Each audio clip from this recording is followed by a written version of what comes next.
and neck region contain hundreds of lymph nodes.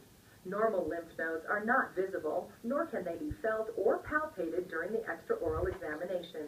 If infectious organisms enter the body and pose a threat of disease, the lymph system activates to remove these organisms.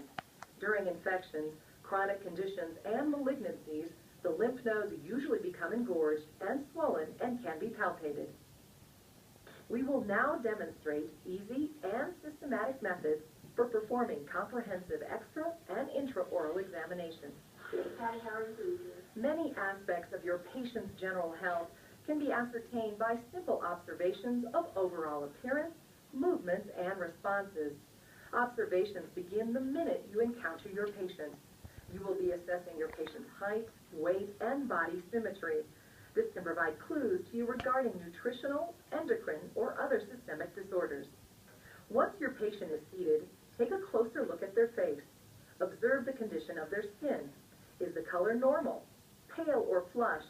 Are there yellow, gray, or blue skin tones? Is the skin dry or moist? Are there any suspicious growth or lesions? Check their hair, eyes, nose, and lips for signs of abnormalities. What does your patient's expression indicate about their general attitude? Observe your patient's hands. Are their hands fidgeting and gesturing nervously? Look at their nails. Do they bite or chew their nails? Patients with anemia may have spoon-shaped nails.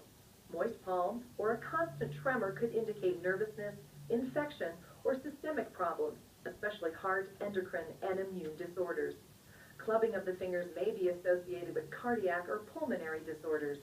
Arthritic patients may exhibit swollen, painful finger joints. Paralysis of the hands or fingers often accompanies stroke or nerve damage. Patients first, are you taking any medication? No. Great. You will want to evaluate speech for hoarseness, rate, pitch, and quality. This will help you recognize problems of the larynx and the vocal cords, and again, help you ascertain your patient's anxiety level. A thorough medical health history is reviewed with your patient, including referencing and documentation of medications, herbs, supplements, and treatments. Contraindications and side effects are documented and reviewed with your patient and considered with any dental treatment plan. It is recommended to have your patient sign the medical health history and all updates. Taking your patient's vital signs are an integral part of the patient's general physical evaluation. Vital signs include blood pressure, pulse, and respiration rate. Automated arm and wrist units are not only accurate and easy to use, they record blood pressure plus pulse readings, thus saving time. Be aware of the revised blood pressure guidelines. The healthy range is now under 120 for the systolic and below 80 for the diastolic measure. What we used to call a healthy reading of 120/80 is now considered pre-hypertensive. It is recommended to take and record a patient's blood pressure prior to any injection of local anesthetic. We will now demonstrate the techniques used in the extraoral examination. First, have your patients remove dentures, partials, or retainers. Second, give your patients a brief explanation of the procedure, such as, I'm going to check your head, neck, and mouth for anything abnormal, such as lumps or bumps. Please let me know if you feel tenderness anywhere while I'm doing this examination.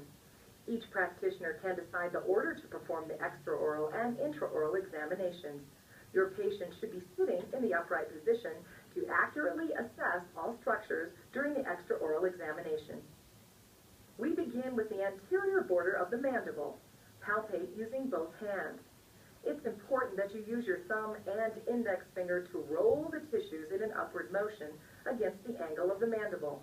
Throughout the extraoral examination, the clinician will use a massaging motion to palpate. A tapping motion is not recommended. Progressing toward the ears, you will palpate the anterior and the posterior auricular lymph nodes. Doing both sides at once helps to determine differences. Lifting the hair as necessary, you will visually inspect and then palpate the occipital nodes. Begin at the base of the hairline and continue palpating to the base of the neck. The temporomandibular joint, or TMJ, is palpated in both the open and closed positions using light or moderate pressure. Additionally, a visual inspection of the TMJ is completed from the front of your patient, watching for any variation, such as side shift of the mandible while opening and closing the mouth. Crepitus, a grinding-like sound and feel, should be noted if present, as well as pain, popping, or clicking of the joint. The fingers are swept across the cheeks to the parotid gland and palpated against the firm surface of the teeth. The submental and submandibular glands and lymph nodes are felt by rolling the tissues across the inferior border of the mandible. To palpate the sternocleidomastoid muscle and cervical lymph nodes, instruct your patient to turn their head to the side as the sternocleidomastoid muscle is grasped between the thumb and fingers using bidigital palpation. The patient is then instructed to return to the forward position, allowing thorough palpation along the full length of the muscle, both anteriorly and posteriorly. This is repeated on the opposite side. The thyroid gland is palpated using bimanual palpation to detect enlargement, asymmetry, nodules, or areas of hardness. First, locate the thyroid gland. Then have your patient tip their head laterally as you gently push the structures in the neck to the side and palpate with the opposite hand. This procedure is repeated on the opposite side. The larynx is located along the midline of the neck region. Begin under the chin and palpate the full length of the larynx while doing a visual inspection. Ask your patient to swallow as you evaluate the movement during swallowing. The last structure to be palpated is the supraclavicular lymph nodes, which are located along the clavicle bone.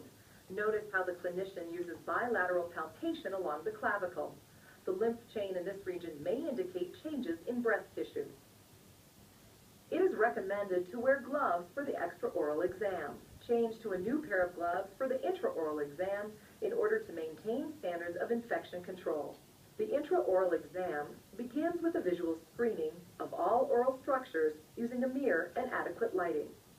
Begin with bidigital palpation of the lips, progressing to the labial mucosa and labial frenum. Moving laterally, palpate the buccal mucosa and parotid gland for possible areas of swelling, tenderness, or hardness. The parotid gland is the largest salivary gland. You will want to evaluate for any evidence of dry mouth. Note the amount and consistency of saliva. The maxillary tuberosity and the retromolar pads are visually inspected and digitally palpated using the index finger. The alveolar ridges are bidigitally palpated by using a sweeping motion with the index finger and thumb.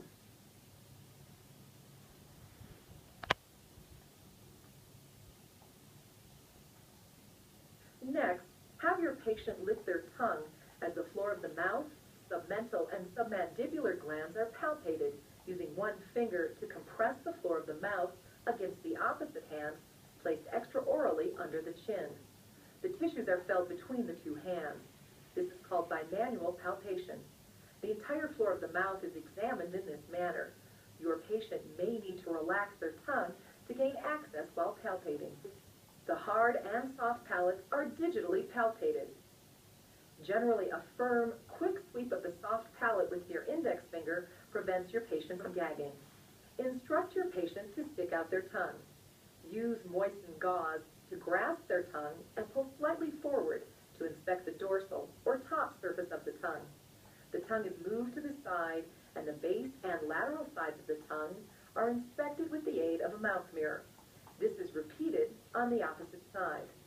The tongue is bidigitally palpated, checking for swelling, thickening, or hardness. Visually inspect the ventral or bottom surface of the tongue. Have your patient take in a deep breath and hold. This opens the back of the mouth to allow a widened viewing area. Visually inspect the uvula, anterior and posterior pillars, palatine tonsils, and the posterior wall of the pharynx. This concludes the extra and intraoral examination. Normal findings are often noted as WNL, indicating all findings were within normal limits, or NSF, which state no significant findings. Any findings outside the range of normal should be noted with the following information. Size, including length, width, and height. Shape, such as round or irregular. Color, a single color or multiple colors. Consistency, firm or spongy. Contour, raised, flat, or depressed. Location, use reference to other oral structures nearby. History, include the duration of the lesion, symptoms, and patient habits, tobacco use, alcohol, sun exposure, etc.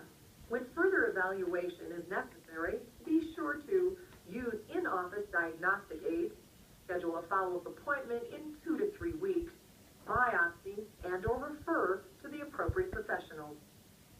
Now watch both the extra and intraoral exams being performed